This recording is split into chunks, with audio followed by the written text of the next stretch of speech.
Aujourd'hui, une grande partie de la société craint l'idée de la solitude. Cependant, le philosophe Arthur Schopenhauer a consacré sa vie à comprendre, entre autres choses, la relation des individus avec l'isolement d'un point de vue profond et existentialiste. Si nous déployons ces pensées, nous constatons que Schopenhauer divisait la solitude en 3 instances distinctes. La solitude choisie part d'une prémisse fondamentale. La personne ne s'isole pas parce qu'elle ne peut pas s'entendre avec les autres, mais parce qu'elle comprend que sa vie intérieure a une valeur qui ne dépend pas de la présence constante des autres. Ici, Schopenhauer apporte une clé. Plus l'esprit est riche, moins il a besoin de stimuli externes pour se sentir complet. Dans ce type de solitude, il n'y a ni fuite ni rejet, il y a sélection. La personne se permet d'être seule parce qu'elle trouve dans cet espace une clarté que le bruit social a tendance à diluer.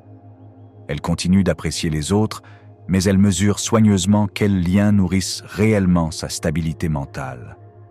En revanche, la solitude imposée apparaît lorsque l'isolement n'est pas un choix, mais une conséquence. Abandon, rejet, marginalisation, horaires de travail qui empêchent des liens profonds ou des circonstances émotionnelles qui rendent difficile l'ouverture aux autres. Cette solitude pèse. Elle n'est pas silencieuse, mais bruyante à l'intérieur. Elle ne permet pas de construire la sérénité parce qu'elle provient du manque et non de la plénitude. Tandis que la solitude choisie se définit par l'autonomie, la solitude imposée se définit par le manque. Elle peut être confondue avec de la force. Je vais bien seul. Mais souvent elle cache une peur de l'exposition émotionnelle, des insécurités accumulées ou des blessures qui inhibent la confiance. Enfin, le retrait stratégique constitue une 3e catégorie, plus subtile. Ce n'est pas exactement un choix pur ni une imposition absolue. C'est un mouvement conscient vers l'intérieur pour retrouver l'équilibre. Cela se produit lorsque la personne identifie que son environnement est saturé, que son énergie se disperse ou que ses relations sont contaminées par le conflit, les attentes ou les pressions. Elle se retire alors, non pour vivre isolée, mais pour recalibrer son esprit avant de revenir interagir. Ici, la solitude fonctionne comme une pause cognitive et émotionnelle. C'est une parenthèse délibérée, une pause hygiénique. Tandis que la solitude choisie reflète une autonomie profonde et la solitude imposée exprime une fracture, le retrait stratégique fonctionne comme un outil.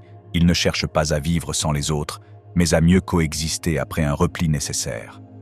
Dans cette nuance se manifeste l'intelligence de l'isolement temporaire en tant que mécanisme de préservation psychologique. Car pour Schopenhauer, la volonté est une force aveugle, irrationnelle et universelle qui impulse toute existence. Elle ne pense pas, ne planifie pas et n'a pas besoin de justification, elle pousse simplement. Lorsque cette idée est transférée au domaine humain collectif, apparaît ce que nous pouvons appeler la volonté des masses, la somme des impulsions, désirs et peurs qui, en se unifiant, acquièrent un pouvoir plus grand que celui de tout individu. Ce n'est pas une volonté consciente ni organisée, mais un mouvement psychologique qui entraîne. Dans une foule, les gens ne pensent pas nécessairement davantage. Ils ressentent simplement en même temps. Cette volonté collective agit sur l'individu en érodant son propre jugement. Le sujet, qui en solitude peut raisonner clairement, devient au sein d'un groupe plus perméable aux émotions extérieures, aux imitations et aux tendances dominantes.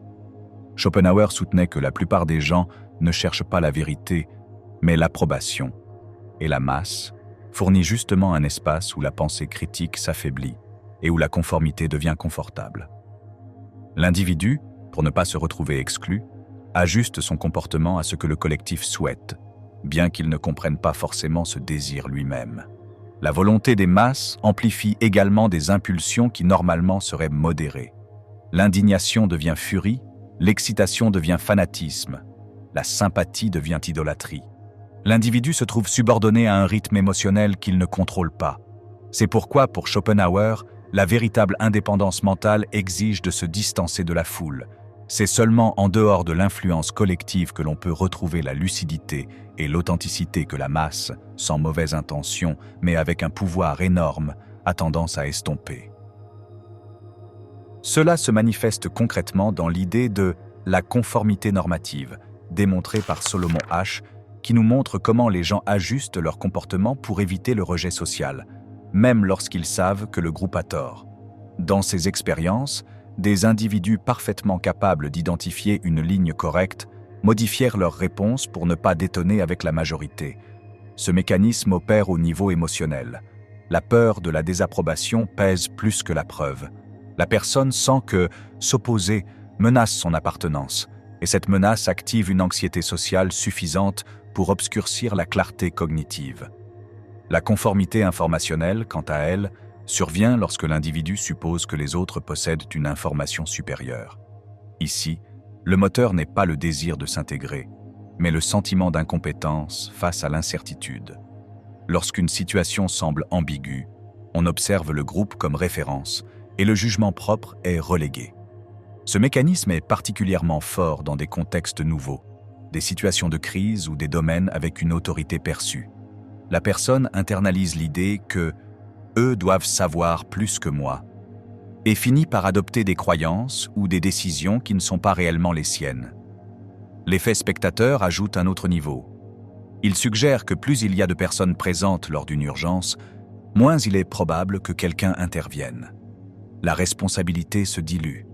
Chaque individu assume, de manière implicite, qu'un autre interviendra en premier, ou que, si personne n'agit, peut-être la situation n'est-elle pas si grave. Cette déconnexion entre perception et action réduit l'initiative personnelle et montre comment la présence des autres peut paralyser les réponses de base. Dans les petits groupes, ces mécanismes se renforcent de manière plus subtile. La proximité interpersonnelle crée une pression pour maintenir l'harmonie, et le désir d'éviter les conflits peut conduire à l'autocensure. L'individu commence à filtrer ses pensées avant de les exprimer, anticipant les réactions des autres. Avec le temps, cette autocensure devient une habitude et l'autonomie cognitive s'érode. On pense moins en fonction de ses propres critères et plus en fonction de ce que le groupe tolérera. Le résultat est un vidage progressif de la voix intérieure, remplacé par une version ajustée à ce qui est socialement acceptable au sein de ce petit cercle.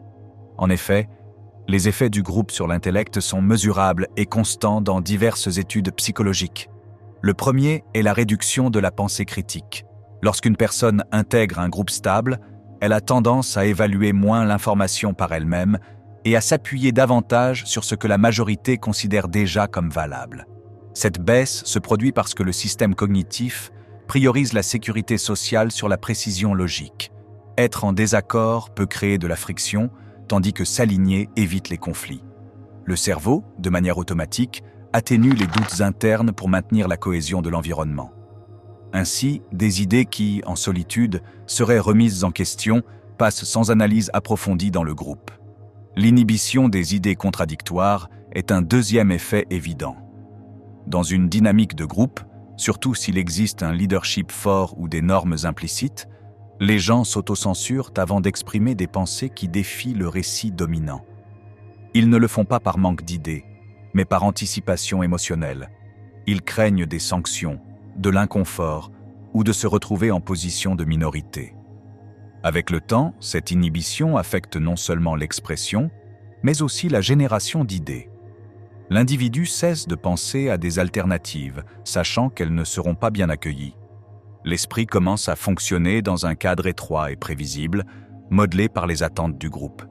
D'autre part, la suradaptation aux normes sociales constitue un troisième mécanisme.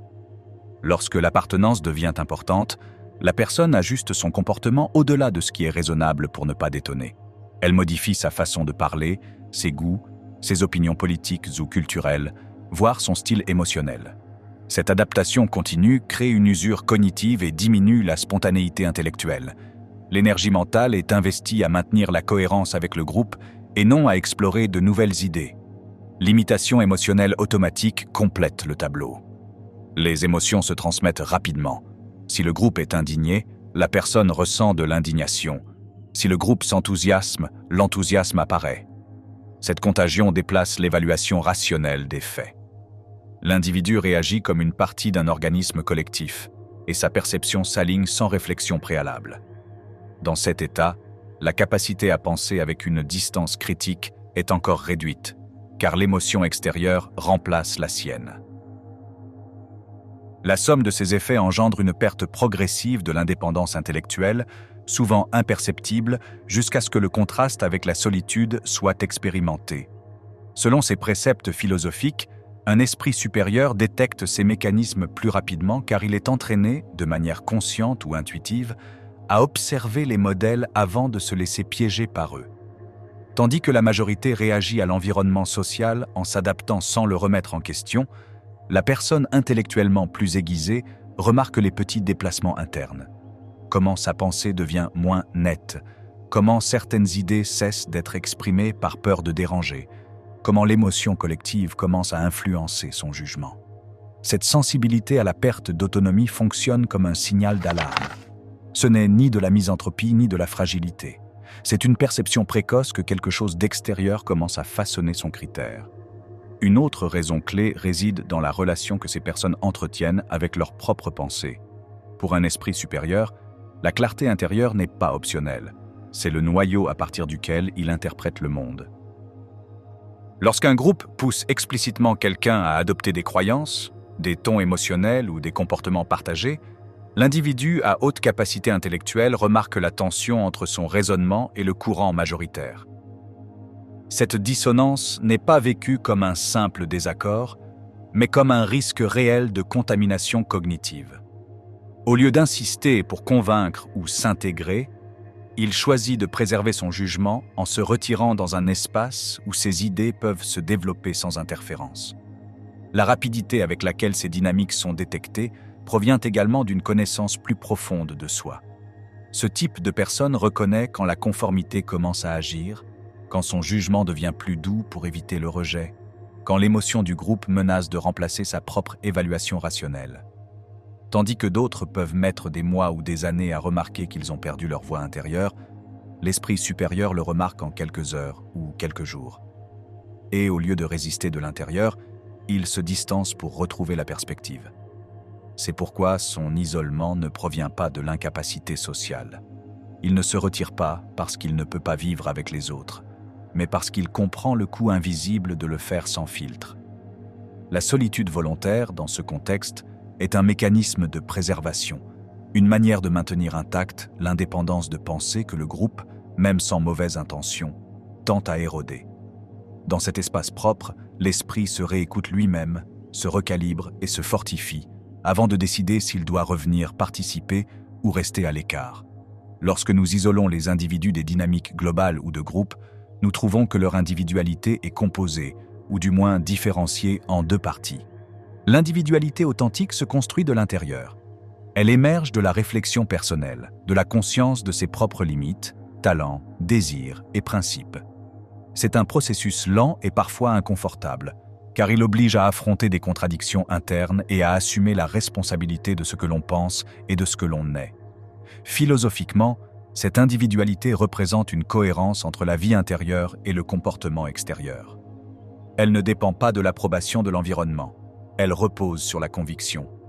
En termes schopenhaueriens, c'est l'espace dans lequel la personne écoute sa propre volonté et agit en accord avec elle. L'identité empruntée du groupe fonctionne de manière opposée. Elle ne naît pas de l'introspection, mais de l'imitation et de l'absorption de normes, d'émotions et de croyances externes. C'est une identité confortable parce qu'elle réduit la tension de décider. L'individu adopte des opinions déjà emballées, des émotions déjà validées et des comportements déjà acceptés. Ici, la personne se reconnaît moins par ce qu'elle est, et plus par l'endroit où elle appartient. Son sens de soi devient un reflet, non une construction intérieure. Cette identité, bien que stable en apparence, est fragile. Si le groupe change, la personne change avec lui. Si le groupe disparaît, l'identité s'effondre. La différence philosophique essentielle réside dans la source de l'authenticité. L'individualité authentique exige délibération, connaissance de soi et capacité à maintenir des principes même dans la solitude. L'identité empruntée exige simplement la présence. Il suffit d'être dans un groupe pour recevoir un modèle émotionnel et intellectuel déjà défini. L'une construit la liberté intérieure, l'autre dilue l'autonomie jusqu'à en faire un écho de l'environnement. Le monde intérieur, la source créative qui naît, seulement dans un silence profond. C'est pourquoi, dans cette doctrine philosophique, apparaît une phrase qui, bien qu'elle puisse sembler un cliché, a un sens profond. Être seul sans se sentir seul décrit un état dans lequel l'absence physique des autres ne crée pas de vide émotionnel parce que la personne possède un soutien interne suffisamment solide. Pour le comprendre avec précision, il convient de distinguer deux phénomènes qui sont souvent confondus: l'isolement émotionnel et l'autosuffisance psychologique. Cette idée, simple mais puissante, différencie la solitude imposée par la société, par l'exclusion, de la solitude désirée, la recherche de l'individu pour se déterminer lui-même dans un espace personnel délimité par sa propre volonté. L'isolement émotionnel est une déconnexion affective et non une situation externe. Il peut se produire entouré d'amis, en couple ou au sein d'une famille nombreuse. L'individu sent qu'il ne peut pas exprimer son monde intérieur, que ses émotions ne trouvent pas de résonance ou de compréhension. Ce n'est pas l'absence de compagnie qui fait mal, mais la sensation d'incapacité à se lier de manière authentique. L'isolement émotionnel laisse un écho de manque constant. La personne recherche l'approbation, craint le rejet et perçoit que son identité a besoin d'être confirmée par les autres. Le silence de la solitude est vécu comme un abandon, et tout retrait est interprété comme une perte. Il y a une vulnérabilité latente, car le bien-être dépend du contact externe. L'autosuffisance psychologique, en revanche, est exactement l'opposé. Elle ne signifie pas fermer la porte au monde, ni mépriser la compagnie. Elle signifie avoir développé un axe interne qui soutient les émotions, les décisions et les pensées sans avoir besoin de renfort constant. Celui qui est autosuffisant psychologiquement comprend ses propres besoins et limites, possède un dialogue intérieur clair et ne se sent pas menacé par le silence. La solitude, dans ce cas, n'est ni punition ni vide, mais un espace qui ne prive de rien d'essentiel. Il peut y avoir de l'affection, des liens et de la sociabilité, mais la vie intérieure ne s'effondre pas lorsque ceux-ci sont temporairement absents. La différence clé réside dans la source de la stabilité. Dans l'isolement émotionnel, la stabilité est extérieure, elle dépend de l'accès aux autres. Dans l'autosuffisance psychologique, la stabilité est intérieure, l'individu soutient sa propre narration émotionnelle. C'est pourquoi quelqu'un d'autosuffisant peut être physiquement seul et se sentir accompagné par sa propre pensée, son histoire et sa clarté intérieure. Selon cette perspective, le concept d'être seul sans se sentir seul signifie que la présence de l'autre est valorisée, mais non indispensable pour exister pleinement. La personne ne cherche pas de compagnie pour combler des vides, mais pour partager depuis l'abondance. Elle ne s'accroche pas aux autres pour éviter de se noyer émotionnellement. Elle choisit les liens parce qu'elle les apprécie, non parce qu'elle en dépend. Dans cet état, la solitude n'est pas une menace, mais une forme de liberté sereine qui renforce l'identité plutôt que de l'user. Comprendre cela nous permet de cultiver le monde intérieur, une idée qui nous invite à créer un espace mental fertile où les idées peuvent se développer sans être immédiatement balayées par des stimuli externes. Ce n'est pas un acte isolé, mais un ensemble d'habitudes qui renforcent la vie intellectuelle et émotionnelle. L'une de ces habitudes est la lecture philosophique rigoureuse. Lire de la philosophie ne signifie pas mémoriser des citations ni adopter des postures abstraites, mais se relier à des auteurs qui obligent à penser avec précision. La lecture rigoureuse expose le lecteur à des arguments complexes, des structures logiques et des questions fondamentales. Elle oblige à abandonner la superficialité et à entraîner l'attention. Schopenhauer, Spinoza ou Simone Weil ne se lisent pas rapidement, ils se décortiquent. Cet effort est un exercice pour la musculature cognitive. L'analyse conceptuelle profonde poursuit cet entraînement. Il s'agit de ne pas se contenter de la première impression d'une idée, mais d'examiner ses prémices, ses conséquences et ses limites. Il faut se poser la question: que signifie exactement ce concept? Dans quelles conditions est-il valide? Quelles contradictions contient-il? Quelles alternatives existent? Ce type d'analyse permet à la pensée de cesser d'être réactive et de devenir délibérée. Un esprit qui analyse les concepts avec cette profondeur acquiert de la précision et évite la contagion émotionnelle et la confusion typique de l'opinion superficielle. Ce dialogue intérieur réflexif est un autre élément central. Il ne s'agit pas de ressasser les problèmes, mais de mener des conversations authentiques avec soi-même. Explorer les doutes, revoir les décisions, confronter les émotions aux faits, ordonner les priorités. Ce dialogue crée une continuité intérieure et évite que l'identité dépende exclusivement des stimuli externes. Il permet de découvrir les motivations réelles et de déconstruire les illusions personnelles. La contemplation esthétique élargit ce monde intérieur sous un autre angle. Écouter de la musique avec une pleine attention, observer de l'art sans précipitation ou marcher dans la nature stimule la sensibilité et affine la perception. L'esthétique ne génère pas seulement du plaisir. Elle éduque le regard et l'oreille pour capter les nuances. La beauté ordonne l'esprit, lui donne du rythme et de la profondeur, équilibrant la pensée analytique avec une dimension plus large et humaine. Enfin, la capacité de maintenir une ligne de pensée prolongée est le noyau de tout développement intérieur. Elle nécessite de la discipline pour maintenir l'attention sur un même problème, une même idée ou une même lecture sans se disperser. Dans un monde saturé d'interruptions, cette capacité est presque un super-pouvoir. Elle permet d'arriver à des conclusions qui n'émergent qu'après de longues heures de concentration silencieuse. Cultiver le monde intérieur permet d'enrichir l'esprit, un concept clé dans cette doctrine philosophique. Un esprit intérieur riche se caractérise par la génération de contenus propres, idées, associations, questions, interprétations et connexions qui ne dépendent pas de l'entrée constante de stimuli externes. Il fonctionne comme un système autosuffisant. Il peut passer de longues périodes en silence sans se sentir vide, car son activité cognitive ne s'éteint pas lorsque l'environnement se calme. Il lit, réfléchit, organise des concepts, imagine des possibilités et réévalue ses propres convictions. Cet esprit trouve du plaisir à explorer des structures abstraites, résoudre des problèmes internes et approfondir des émotions complexes. Sa stabilité n'est pas perturbée par l'absence de stimuli. Au contraire, le silence amplifie son fonctionnement. L'esprit dépendant des stimuli externes fonctionne de manière inverse. Il a besoin d'un flux constant de nouveautés, comme des notifications sur le téléphone, des conversations, des divertissements ou de la validation sociale pour se sentir vivant ou motivé. Sa pensée est réactive. Elle répond à ce qui se passe à l'extérieur, mais génère rarement quelque chose de l'intérieur. Lorsqu'il manque du bruit extérieur, l'inquiétude ou l'ennui apparaissent, car il n'existe pas d'armature intérieure capable de soutenir l'attention ou l'intérêt. Cet esprit consomme des stimuli comme carburant, et lorsque ce carburant s'épuise, son activité cognitive diminue drastiquement. Le contraste objectif réside dans la source de l'énergie mentale.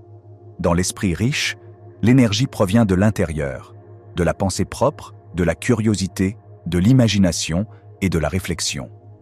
Dans l'esprit dépendant, l'énergie provient de l'extérieur, du mouvement social, de l'approbation et de la distraction constante. L'un peut être seul et continuer à grandir. L'autre s'effondre lorsque l'environnement cesse de la nourrir. C'est pourquoi l'esprit intérieur riche maintient la continuité et la profondeur, tandis que l'esprit dépendant vit de manière fragmentée, cherchant toujours quelque chose d'extérieur pour la soutenir.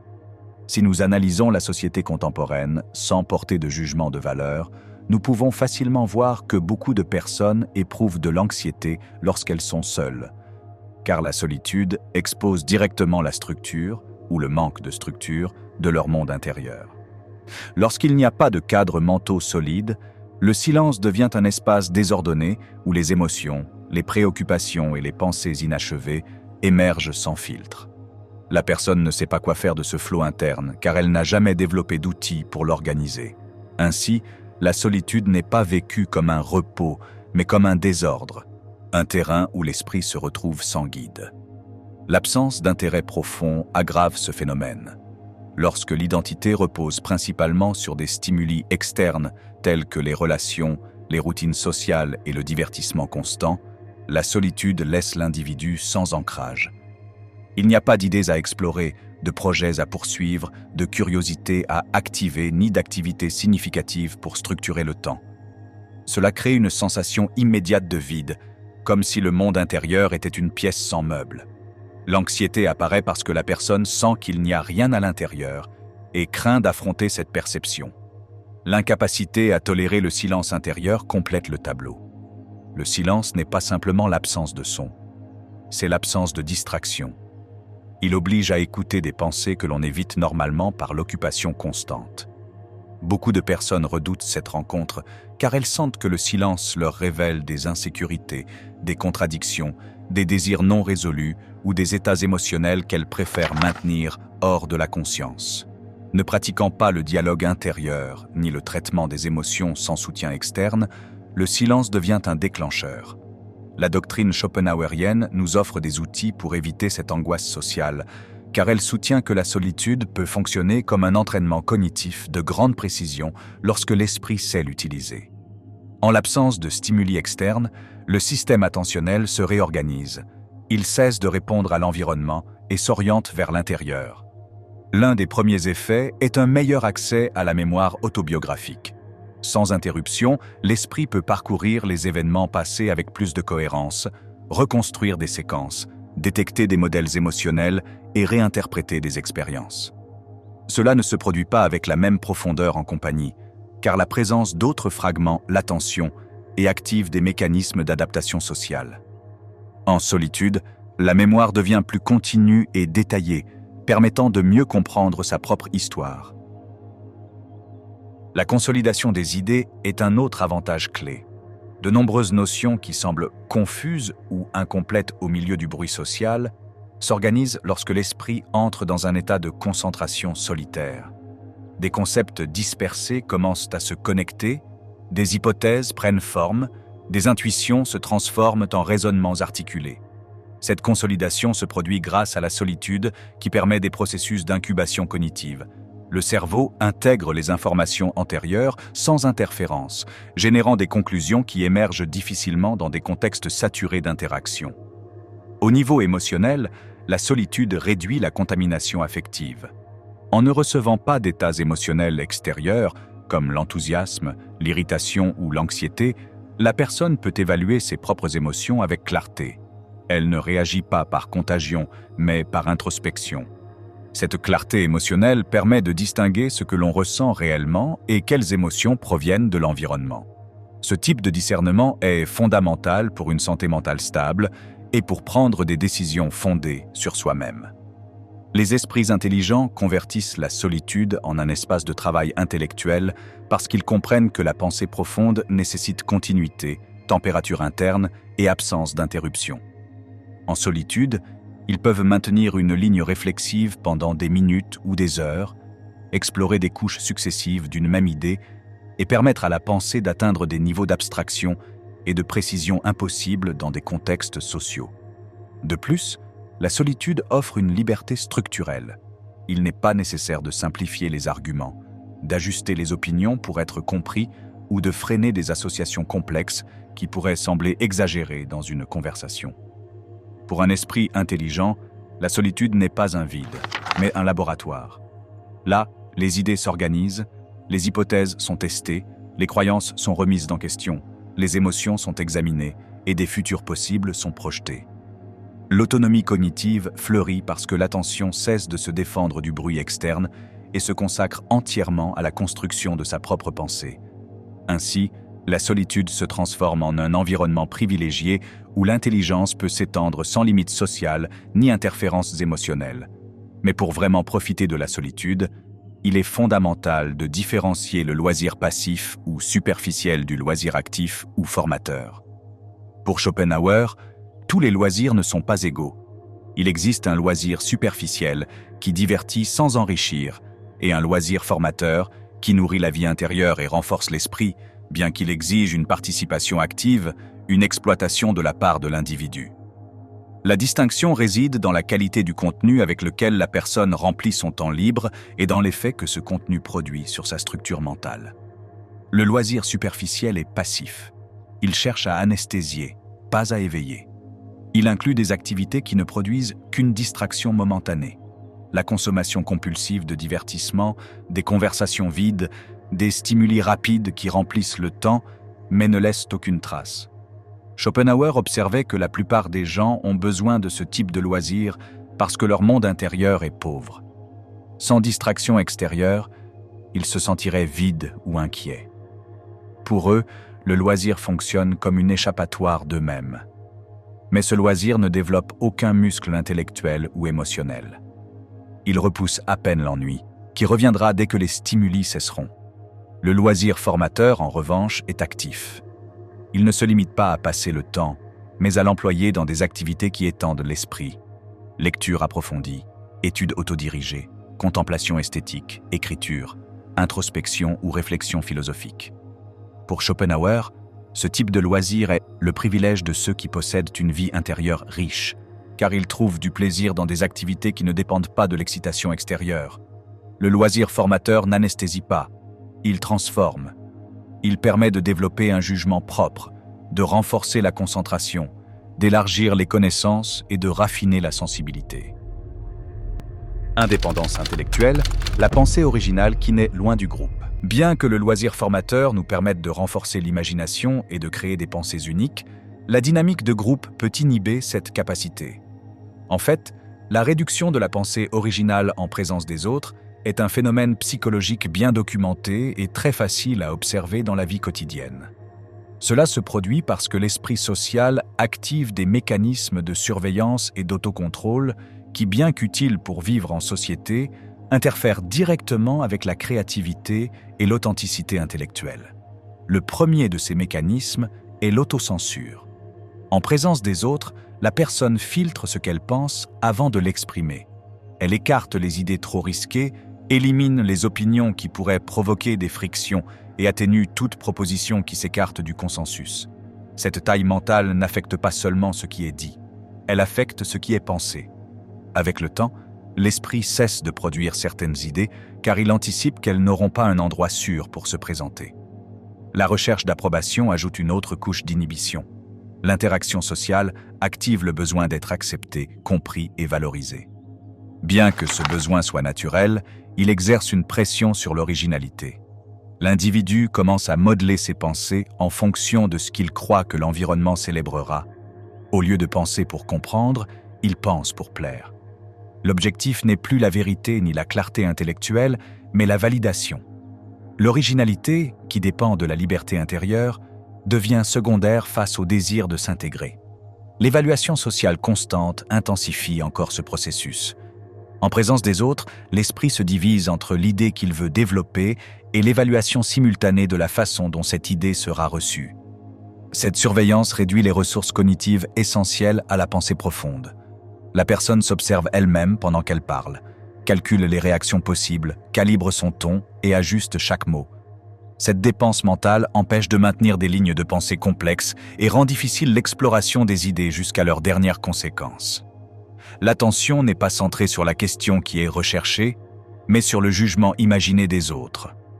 En conséquence, la combinaison d'autocensure, de recherche d'approbation et d'évaluation sociale constante produit un appauvrissement réel de la pensée originale. L'esprit ne fonctionne plus depuis la liberté, mais depuis la prudence. L'espace créatif se rétrécit, la spontanéité disparaît et la pensée devient prévisible, sûre et superficielle. C'est pourquoi beaucoup de personnes découvrent que leurs meilleures idées surgissent dans la solitude. Là, l'esprit cesse de se défendre et recommence à créer. C'est pourquoi cette doctrine soutient que la pensée indépendante n'est pas une posture rebelle, ni une simple préférence pour être différent. C'est un processus cognitif complexe qui exige de la discipline mentale et un certain courage émotionnel. Son premier composant est la capacité à maintenir des idées impopulaires. Cela ne signifie pas s'accrocher à n'importe quelle opinion contraire par simple esprit de contradiction, mais maintenir une conviction raisonnée même lorsqu'elle génère de l'inconfort social. L'esprit indépendant évalue ses idées par leur cohérence et leur fondement, non par leur acceptation extérieure. Maintenir une idée impopulaire implique de tolérer les regards critiques, les objections et le silence des autres, sans que cela n'inhibe le raisonnement propre.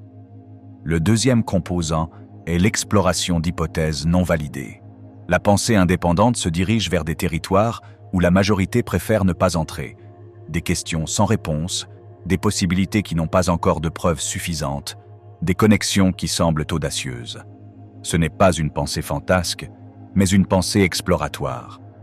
L'individu se permet de formuler des questions qui ne sont pas dans le discours commun et suit les fils conceptuels jusqu'où ils le mènent, même si cela signifie traverser des zones intellectuelles incertaines. Cette ouverture à l'inexpérimenté est essentielle pour la créativité profonde. Sans elle, la pensée reste piégée dans ce qui est déjà accepté. Accepter l'incertitude intellectuelle est le troisième élément du processus. L'esprit indépendant sait que les meilleures idées ne naissent pas complètement formées et que beaucoup restent provisoires pendant longtemps. Il n'a pas besoin de la sécurité immédiate d'une réponse définitive. Il comprend que l'incertitude n'est pas un échec de la pensée, mais sa condition naturelle dans les étapes avancées de la réflexion. Cette tolérance émotionnelle permet de maintenir des questions difficiles sans se précipiter vers des conclusions médiocres. Pour Schopenhauer, lorsque ces trois éléments sont intégrés, la pensée indépendante devient un processus de recherche authentique, non conditionné par des attentes externes. C'est une forme de pensée guidée par la curiosité, la cohérence interne et le rigueur personnel, plus que par le confort social. Comme dans de nombreux autres cas, l'histoire offre des exemples clairs de la façon dont la solitude, loin d'être un obstacle, peut devenir l'environnement idéal pour une pensée profonde. Pendant la Grande Peste de Londres, entre 1665 et 1666, l'université de Cambridge ferma ses portes et Newton, à peine âgé de 22 ans, retourna dans la maison familiale à Woolsthorpe. Ce qui pour beaucoup fut une période de peur et de passivité, pour lui devint l'une des périodes créatives les plus intenses de l'histoire scientifique. Sans maître, sans collègues, sans cours et sans interruption, il développa les bases du calcul infinitésimal, formula des idées essentielles pour sa théorie de la gravitation et avança en optique. Newton ne cherchait pas à produire de grandes découvertes. Il pensait en silence, maintenant des hypothèses complexes pendant des semaines et laissant les idées s'installer sans interférence extérieure. Son isolement forcé se transforma en un espace de liberté cognitive où la continuité de la pensée, presque impossible dans la vie universitaire, lui permit d'articuler des principes qui révolutionnèrent plus tard la physique. Charles Darwin a vécu un processus similaire, mais plus long et délibéré. Après son voyage à bord du Beagle, il s'installa à Down House, où il passa des décennies à travailler presque toujours seul, entouré de carnets, de spécimens, de correspondances et d'un jardin qu'il utilisait comme laboratoire naturel. Son étude privée était un monde fermé où il pouvait observer sans interruption, comparer des modèles, organiser des données et élaborer des hypothèses sans le bruit de la communauté scientifique, qui à l'époque regardait avec méfiance toute proposition qui remettait en question le fixisme des espèces. La théorie de l'évolution par sélection naturelle ne naquit pas d'un éclat soudain, mais d'années de solitude méthodique, d'analyse constante et de consolidation minutieuse des idées. Darwin savait qu'une pensée aussi disruptive nécessitait du temps, une distance émotionnelle et de la liberté pour mûrir sans pressions extérieures. Son étude devint le seul environnement où il pouvait soutenir des questions aussi radicales sans sentir le regard immédiat des autres conditionnant son processus. Le propre Schopenhauer nous sert d'exemple pour représenter un autre type de solitude productive, la solitude choisie par désenchantement avec le monde académique. Déçu par le manque de reconnaissance et le climat intellectuel dominé par Hegel, il décida de se retirer de l'université et de se consacrer à l'écriture en isolement. Ce retrait ne fut pas une fuite, mais une affirmation. C'est dans la solitude qu'il pouvait développer une philosophie qui ne cherchait pas à plaire aux institutions ni à suivre des modes intellectuels. Dans ce silence auto-imposé, il élabora le monde comme volonté et représentation, l'une des œuvres philosophiques les plus influentes du XIXe siècle. Schopenhauer comprenait que la pression du groupe académique, composé de ses attentes, disputes et routines, non seulement distrayait, mais pouvait déformer la pensée originale. Son retrait fut une défense radicale de son propre critère. Là, il trouva l'espace pour approfondir sans concession l'idée de la volonté, de la souffrance humaine et de la nature illusoire du monde phénoménal. En fait, si nous analysons en profondeur l'exemple de Schopenhauer, nous pouvons voir que le groupe limite la créativité parce qu'il introduit des dynamiques psychologiques qui poussent les gens vers la convergence et non vers l'originalité. L'une d'elles est la pensée en cascade. Une idée initiale, même médiocre ou incorrecte, devient dominante simplement parce que plusieurs personnes l'adoptent rapidement. Chaque membre observe la préférence des autres et conclut que cela doit être la meilleure option, renonçant à ses propres critères. La créativité se nivelle parce que tout le monde suit le mouvement plutôt que de générer des alternatives. Le cercle vicieux du silence renforce cet effet. Lorsqu'une personne a une opinion différente, elle perçoit que la majorité pense le contraire et choisit de se taire pour éviter le rejet social. Ce silence renforce l'illusion de consensus, ce qui amène d'autres dissidents à se taire également. Peu à peu, les idées minoritaires, bien qu'elles soient précieuses ou innovantes, disparaissent de la conversation. La créativité s'effondre parce que les propositions les plus disruptives n'atteignent jamais la surface. Le biais de groupe, ou pensée de groupe, complète ce cercle vicieux. Dans les groupes cohésifs, la priorité inconsciente est de maintenir l'harmonie, pas de produire des idées brillantes. Les membres évitent les critiques pour ne pas briser l'ambiance, écartent les informations qui défient la direction commune et surévaluent toute proposition qui confirme ce qu'ils croient déjà. Sous ce biais, le groupe devient auto-centré, homogène et prévisible. La créativité, qui nécessite un conflit intellectuel, de l'exploration et du désaccord, est neutralisée. En s'isolant du monde académique, Schopenhauer a renforcé sa créativité, car la solitude agit comme un outil privilégié pour les processus créatifs qui nécessitent de la profondeur et de la liberté mentale. Tout d'abord, elle facilite l'incubation créative, cette période silencieuse pendant laquelle les idées ne sont pas forcées, mais mûrissent de manière souterraine. Lorsque l'esprit n'est pas occupé à répondre à des stimuli externes, ni à s'ajuster à des attentes sociales, il peut réorganiser l'information, combiner des concepts éloignés et permettre à de nouvelles connexions d'émerger sans pression. De nombreuses intuitions authentiques apparaissent justement lorsque nous cessons de penser activement aux problèmes et laissons le cerveau faire son travail en arrière-plan. Elles stimulent également la pensée divergente, la capacité à générer plusieurs solutions ou perspectives différentes face à une même question. Ce type de pensée nécessite un espace où il n'y a pas de surveillance sociale ni d'autocensure, comme cela se produit dans un groupe. En solitude, la personne se sent libre d'explorer des idées peu conventionnelles, absurdes ou incomplètes, sans craindre un jugement immédiat. Cette liberté ouvre des voies mentales qui, en compagnie, seraient rarement activées, car le groupe a tendance à récompenser ce qui est sûr et à punir ce qui est imprévisible. La solitude, par contraste, légitime l'expérience mentale. Enfin, la solitude permet le développement d'intuitions profondes, ces compréhensions qui ne naissent pas d'un raisonnement linéaire, mais d'une intégration lente et silencieuse d'expériences, de perceptions et de connaissances antérieures. Pour qu'une intuition valide se forme, l'esprit a besoin de suffisamment de silence pour écouter ses propres schémas internes. En interaction constante, ces schémas sont étouffés par l'influence émotionnelle et cognitive de l'environnement. En solitude, en revanche, la personne peut accéder à des niveaux plus subtils de perception et détecter des cohérences qui étaient masquées par le bruit extérieur. La plupart des gens fondent leur stabilité émotionnelle sur des croyances partagées, normes sociales, idées héritées, visions du monde qui fonctionnent comme des échafaudages. Ces cadres fournissent cohérence et appartenance, mais limitent aussi l'imagination et la pensée critique. Celui qui ose les remettre en question ressent souvent de l'inconfort, des doutes existentiels ou de la peur du isolement. Et les groupes, en particulier les institutions, ont tendance à considérer ces individus comme ayant une intelligence terrifiante, un concept historiquement redouté par les États, en particulier les régimes totalitaires, qui ont qualifié de terroristes intellectuels les libres penseurs. En effet, l'intelligence terrifiante peut voir au-delà de ce tissu culturel sans perdre son équilibre intérieur. Elle n'a pas besoin du consensus pour valider sa perception de la réalité. Elle possède une structure mentale capable de tolérer l'incertitude, la contradiction et la solitude intellectuelle. Cet esprit ne s'effondre pas lorsqu'il découvre que de nombreuses certitudes collectives sont fragiles ou arbitraires. Au contraire, il se renforce. L'absence d'un cadre fixe devient un espace d'exploration, non d'angoisse.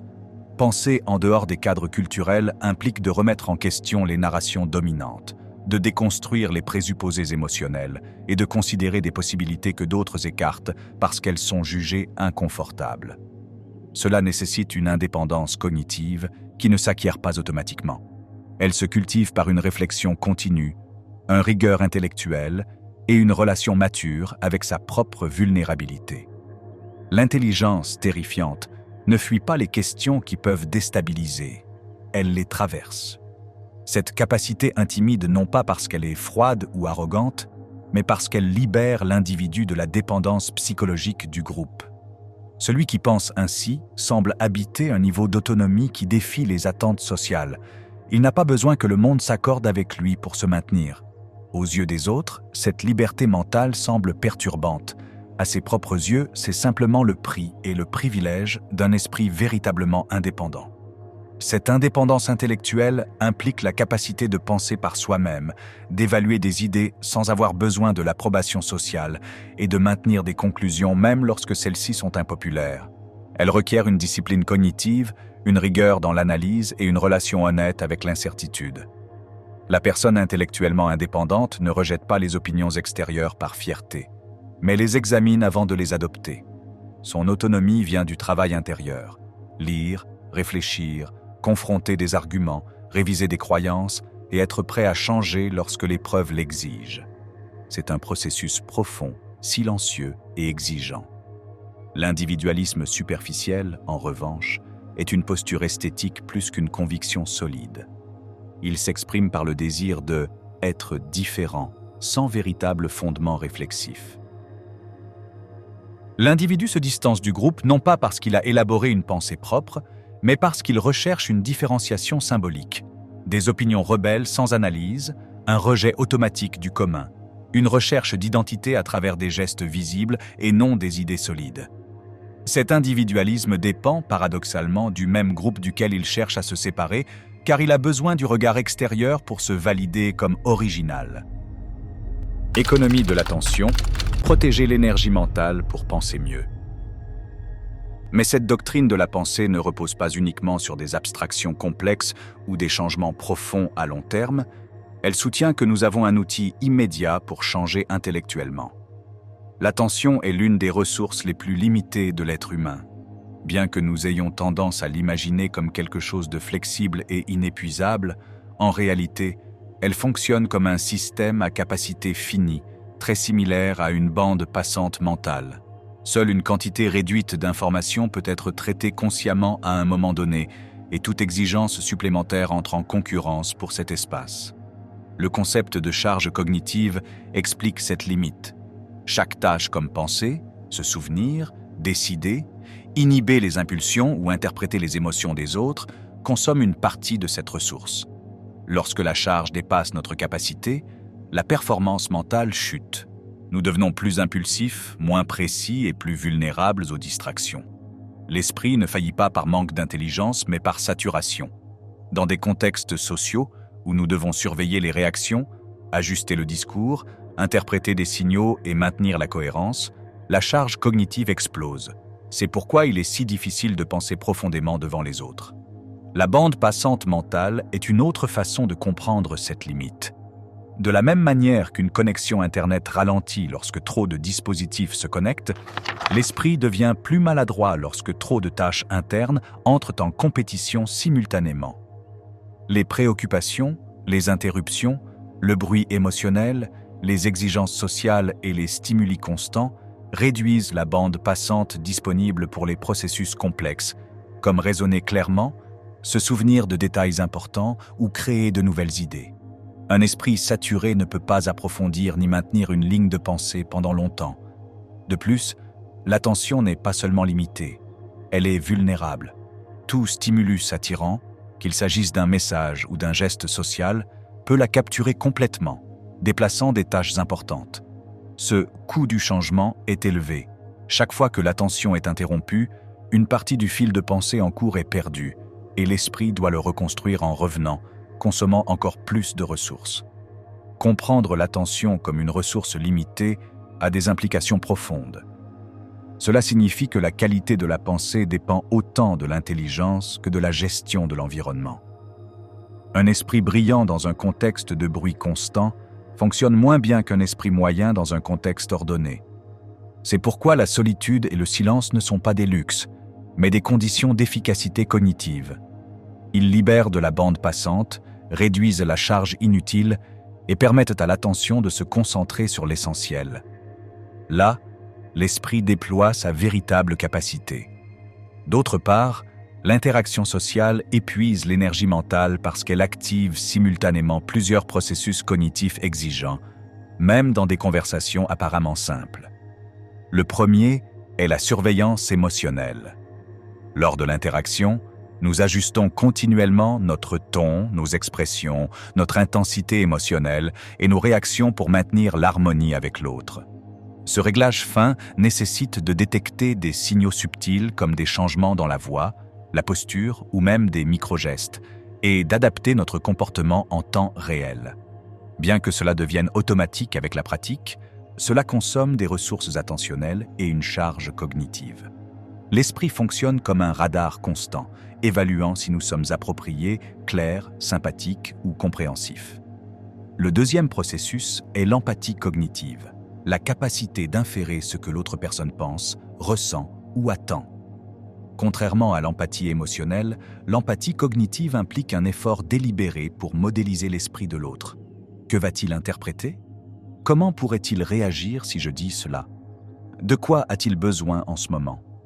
Ce travail mental peut être extrêmement épuisant, surtout avec des inconnus, dans des contextes de tension ou dans des groupes où il existe une hiérarchie. L'esprit effectue de multiples simulations internes qui prennent de l'espace à d'autres types de pensées plus profondes ou créatives.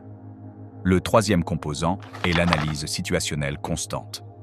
Toute interaction sociale implique d'évaluer des normes implicites, ce qu'il est approprié de dire, ce qu'il convient de taire, quand intervenir, quand se retirer, quel rôle remplir. Nous analysons également les risques sociaux tels que le fait d'être mal compris, de se retrouver exposé ou de gêner, ainsi que les opportunités de créer des connexions et de communiquer des idées. Cette analyse ne s'arrête jamais tant qu'il y a interaction. Elle fonctionne comme un processus en arrière-plan qui consomme de la bande passante mentale sans relâche. Lorsque ces trois mécanismes fonctionnent ensemble, l'esprit est partiellement capturé par la tâche sociale. Bien que l'interaction puisse être agréable, la dépense énergétique est réelle et cumulative. C'est pourquoi beaucoup de personnes ressentent du soulagement lorsqu'elles se retrouvent seules. Le système cognitif cesse d'être divisé entre des tâches simultanées et récupère des ressources pour l'introspection, la concentration ou simplement le repos. La solitude, alors, ne libère pas seulement du temps, mais aussi de l'énergie cognitive. Cela est fondamental, car l'énergie cognitive est la ressource qui soutient les processus mentaux liés à l'attention, à la mémoire de travail, à la résolution de problèmes et au raisonnement. Elle fonctionne comme un combustible limité qui permet de maintenir l'attention, d'analyser les informations et de soutenir des idées complexes. Lorsque l'esprit fait face à des tâches qui exigent de la concentration, cette énergie est consommée. Dans l'interaction sociale, une partie de l'énergie cognitive est consacrée à surveiller le contexte, à organiser son propre discours et à anticiper les réactions des autres. Chaque interruption, chaque nuance émotionnelle et chaque changement de sujet obligent à réajuster la pensée, ce qui augmente la dépense. L'énergie émotionnelle, d'autre part, soutient la capacité de réguler les états affectifs, de traiter ses propres émotions et d'absorber celles des autres. C'est aussi une ressource limitée. Lorsqu'on interagit avec les autres, il y a un échange émotionnel continu. Interpréter des gestes, éprouver de l'empathie pour des préoccupations, répondre aux frustrations, contenir des tensions ou accompagner des états intenses. La régulation affective nécessaire pour maintenir la stabilité dans ces échanges implique une consommation constante d'énergie émotionnelle. Même les interactions agréables peuvent être exigeantes si elles nécessitent une forte synchronisation émotionnelle ou de l'empathie soutenue. Les deux formes d'énergie sont consommées simultanément pendant l'interaction sociale. Pendant que l'esprit traite des informations verbales et non verbales, la dépense cognitive, le système affectif, ajuste les réactions internes pour maintenir la cohérence émotionnelle, la dépense émotionnelle. Dans des environnements exigeants, comme les grandes réunions ou les conversations à forte charge symbolique, l'épuisement se produit à un rythme accéléré. La personne doit évaluer rapidement l'information, contrôler ses impulsions, maintenir la courtoisie, gérer les tensions et s'adapter à des dynamiques changeantes. Cette double consommation explique pourquoi, après une période sociale intense, beaucoup de personnes ressentent à la fois de la fatigue mentale et émotionnelle, comme si elles avaient soutenu deux tâches parallèles, penser et ressentir, à un niveau d'exigence que la solitude ne demande pas. Pour Schopenhauer, l'esprit est le seul territoire véritablement propre de l'individu. l'outil le plus précieux parce qu'il détermine la qualité de toute expérience. Sa philosophie part de l'idée qu'une grande partie de la souffrance humaine provient du contact avec la volonté, cette force irrationnelle qui se manifeste dans les désirs, les pressions sociales et les chaînes interminables de besoins. Protéger l'esprit signifie, alors, le préserver des influences qui déforment le jugement et asservissent l'individu à des impulsions étrangères ou collectives. Schopenhauer voyait dans l'interaction sociale excessive un risque pour la clarté intérieure. Il considérait que le bruit du monde, les attentes des autres et la tendance à la comparaison constante érodent l'autonomie de la pensée. L'esprit, pour rester lucide, a besoin de moments prolongés de calme, de contemplation et de distanciation. Il ne s'agit pas de mépriser les autres, mais d'empêcher que la volonté collective envahisse l'espace où se développent les idées propres. Ainsi, l'individu doit cultiver et défendre sa vie intérieure, car c'est là que réside sa liberté.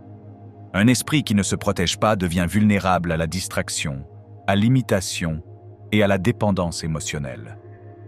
Schopenhauer insistait sur le fait que seul celui qui préserve son indépendance intellectuelle peut maintenir une vision honnête du monde et de soi-même, même si cette indépendance implique de choisir la solitude comme moyen de conserver l'outil le plus précieux qu'il possède, sa pensée.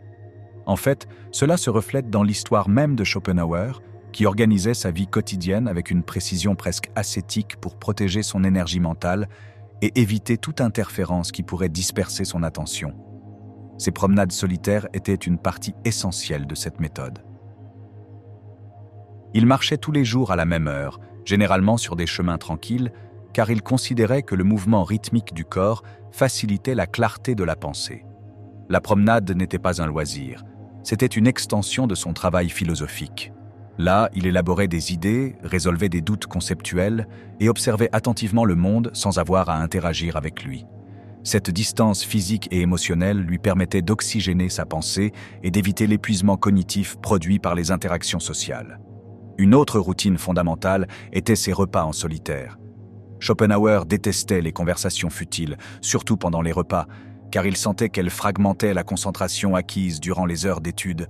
Manger seul lui permettait de maintenir la continuité mentale sans devoir rediriger son énergie vers la surveillance émotionnelle ou la courtoisie sociale.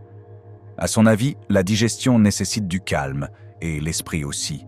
La mélanger avec des discussions inutiles représentait une double dépense.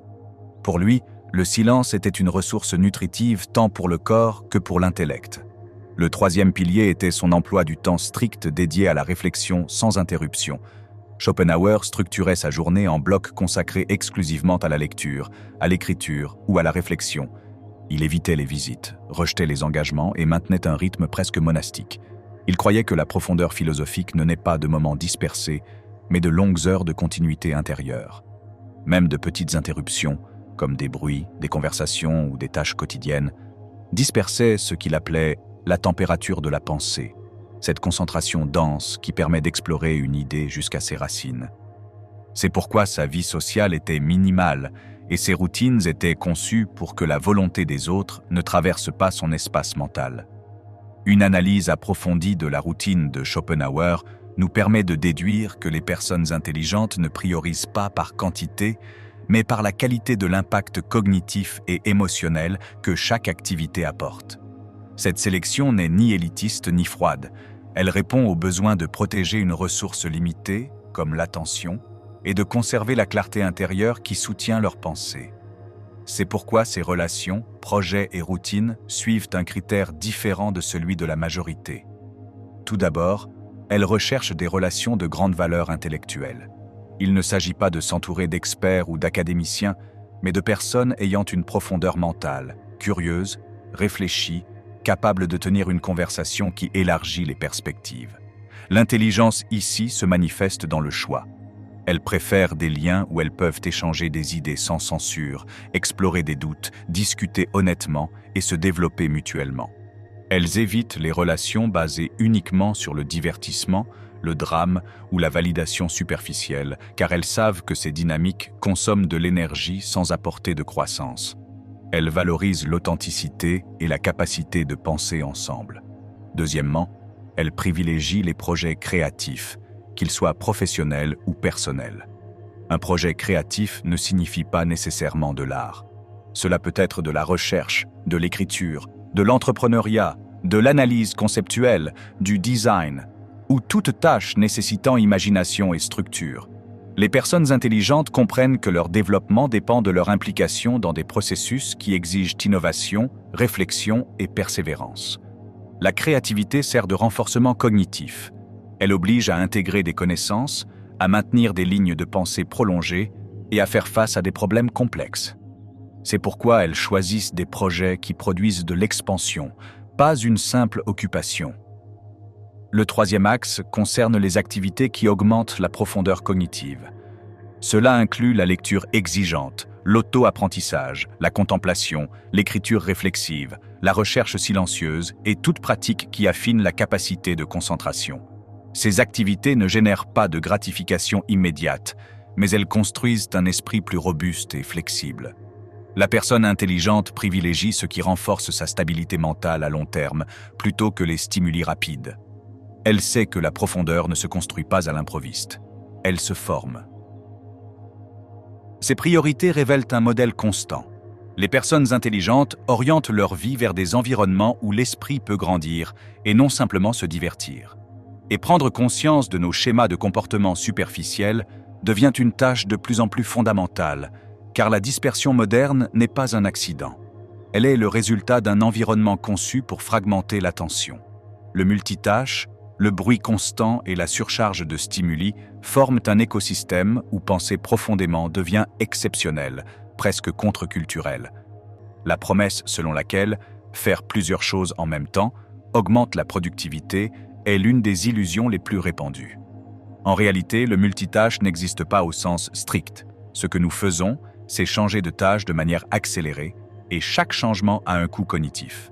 L'esprit doit réorienter son attention, récupérer le fil précédent et réorganiser l'information. Ce processus consomme de l'énergie, réduit la précision et détériore la mémoire de travail. Le résultat est une sensation d'efficacité accompagnée d'une réelle perte de qualité mentale. Le bruit, tant littéral que symbolique, intensifie la dispersion. Nous vivons entourés de conversations, de notifications, de musique de fond, de publicités, d'interruptions numériques et environnementales. Chacun de ces stimuli active des mécanismes automatiques d'orientation de l'attention, obligeant l'esprit à se diviser sans cesse. Le bruit n'interrompt pas seulement, il empêche l'attention d'atteindre un état de continuité, condition essentielle pour la pensée complexe. Le cerveau peut s'habituer au volume, mais pas à l'usure. Les stimuli excessifs sont le troisième élément du problème. Les plateformes technologiques sont conçues pour capter l'attention par une nouveauté constante, des couleurs intenses, des récompenses rapides et des cycles de validation sociale. Cette architecture exploite des vulnérabilités évolutives. Nous cherchons ce qui est nouveau, émotionnel, socialement significatif. L'excès de stimuli génère un style cognitif réactif, non réflexif. L'esprit s'adapte à traiter des fragments courts et à obtenir une gratification immédiate, perdant ainsi la capacité de tolérer le silence, la lenteur ou la complexité. Cela affaiblit la profondeur cognitive parce que cela fragmente le temps et l'attention, les deux ingrédients fondamentaux pour toute forme de pensée sérieuse. Un esprit interrompu toutes les 2 minutes ne peut pas consolider des idées, incuber des intuitions, ni maintenir des lignes de raisonnement.